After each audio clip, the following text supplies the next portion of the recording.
வணக்கம் மக்களே. யாரெல்லாம் ஆதார் கார்டு வச்சுருக்கீங்களோ அவங்களுக்கெல்லாம் ஒரு சூப்பரான அறிவிப்பு தான் வெளியாயிருக்கு. ஸோ ஆதார் கார்டை மட்டும் வச்சு நீங்கள் ரூபாய் 2,00,000 வரை கடன் பெற முடியும் அப்படின்னு சொல்லியிருக்காங்க. ஸோ இதை பற்றின முழு விவரங்களையும் தெரிஞ்சுக்க வீடியோ கொஞ்சம் கூட ஸ்கிப் பண்ணாமல் கடைசி வரைக்கும் முழுமையாக பாருங்கள். இதுதான் முதன்முறையாக நம்ம வீடியோவை பார்க்குறீங்கன்னா மறக்காமல் நம்ம சேனலை சப்ஸ்கிரைப் பண்ணிவிட்டு அந்த லைக் பட்டனை தட்டி விட்டுருங்க. வாங்க வீடியோக்குள்ளே போகலாம். ஆதார் கார்டை பயன்படுத்தி கடன் பெறுவது குறித்து தற்போது விரிவாக பார்க்கலாம். தனிநபர் கடனில் குறைந்த தொகையினை கூட கடனாக பெறலாம். அத்துடன் குறுகிய காலத்தில் கடனை திரும்ப செலுத்துவது மற்றும் உடனடியாக பணம் கிடைக்கும் வசதி ஆகியவை தனிநபர் கடனில் உள்ளது. இது போன்ற பல்வேறு வசதிகள் இருப்பதால் தனிநபர் கடனை பலரும் வாங்குகின்றனர். பொதுவாகவே வங்கிகள், நிதி நிறுவனங்கள் என எங்கு கடன் வாங்கினாலும் அதற்கு சில ஆவணங்கள் சமர்ப்பிக்க வேண்டும். இந்நிலையில் ஆதார் எண்ணை பயன்படுத்தி கடன் பெறும் வசதியை வங்கிகள், நிதி நிறுவனங்கள் கொண்டு வர துவங்கியுள்ளன. ஆதாரை பயன்படுத்தி கடன் பெறும்போது அதற்கான செயல்முறை மிகவும் சுலபம். ஆதார் அட்டையை பயன்படுத்தி ரூபாய் 2,00,000 வரை கடன் பெறலாம். இது உடனடியாக பணம் தேவைப்படுபவர்களுக்கு மிகவும் பயனுள்ளதாக உள்ளது.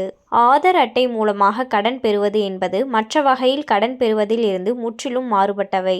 வருமான சான்று, முகவரி சான்று மற்றும் அடையாள சான்று போன்ற அடிப்படை ஆவணங்கள் எதுவும் இல்லாமல் ஆதார் அட்டை கடன்கள் எளிமையானவை. மேலும் பேப்பர் வேலைகளும் இதில் கிடையாது. இதனால் அலையவும் தேவையில்லை.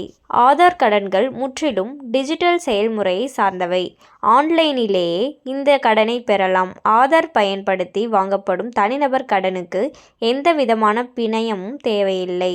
ஆதார் அட்டையை பயன்படுத்தி ரூபாய் 2,00,000 கடன் பெறுவதற்கு விண்ணப்பதாரர் 21 வயது முதல் 60 வயதுக்குள் இருக்க வேண்டும். மேலும் சில தகுதிகளையும் பெற்றிருக்க வேண்டும். அதன்படி விண்ணப்பதாரர் மாத வருமானம் குறைந்தபட்சமாக ரூபாய் 15,000 முதல் ரூபாய் 25,000 வரைக்குள் இருக்க வேண்டும். மாத சம்பளம் பெறுபவர் மற்றும் சொந்த தொழில் செய்பவர்களுக்கு இந்த வருமான நிர்ணயம் பொருந்தும்.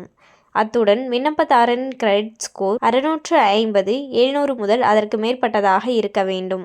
அவ்வாறு இருக்கும்போதுதான் கடனுக்கான வட்டி விகிதம் குறைவாக இருக்கும். செயல்பாட்டில் இருக்கும் ஆதார் அட்டையை அடிப்படையாக கொண்டுதான் கடனுக்கு விண்ணப்பிக்கவும் முடியும் என்பதை கவனத்தில் கொள்ள வேண்டும். ஒருவேளை ஆதார் அட்டையை வைத்து நீங்கள் இந்த தனிநபர் கடனை வாங்க போறீங்க அப்படின்னா உங்களோட வயது வரம்பு 21 இருந்து 60 வயதுக்குள்ளே இருக்கணும் அப்படின்னு சொல்லியிருக்காங்க. அது மட்டும் இல்லாமல் நீங்கள் வேலைக்கு போகிறவங்களா இருந்தீங்கன்னா 15,000 முதல் 25,000க்குள்ளே உங்களோட சம்பளம் இருக்கணும் அப்படின்னு சொல்லியிருக்காங்க. அது மட்டும் இல்லாமல் நீங்கள் சுய தொழில் செஞ்சாலும் இந்த தனிநபர் கடனை உங்களால் பெற முடியும். ரூபாய் 2,00,000 வரை பார்த்தீங்கன்னா நீங்கள் ஈஸியாக வாங்கிக்க முடியும். அண்ட் மேலும் இது போன்ற அரசாங்கம் சார்ந்த அனைத்து அப்டேட்களையும் உடனுக்குடனே தெரிஞ்சுக்கணும்னு நினச்சிங்கன்னா மறக்காமல் நம்ம சேனலை சப்ஸ்கிரைப் பண்ணி பக்கத்தில் இருக்க பெல் ஐக்கானை கிளிக் பண்ணி அதில் ஆளுங்கிற ஆப்ஷனை செட் பண்ணி வச்சுக்கோங்க. அப்போ தான் நம்ம அப்லோட் பண்ணுற வீடியோ உடனுக்குடனே உங்களுக்கு நோட்டிஃபிகேஷனாக சேரும். அது மட்டும் இல்லாமல் அந்த லைக் பட்டனை தட்டி விட்டுருங்க. தேங்க்ஸ் ஃபார் வாட்சிங்.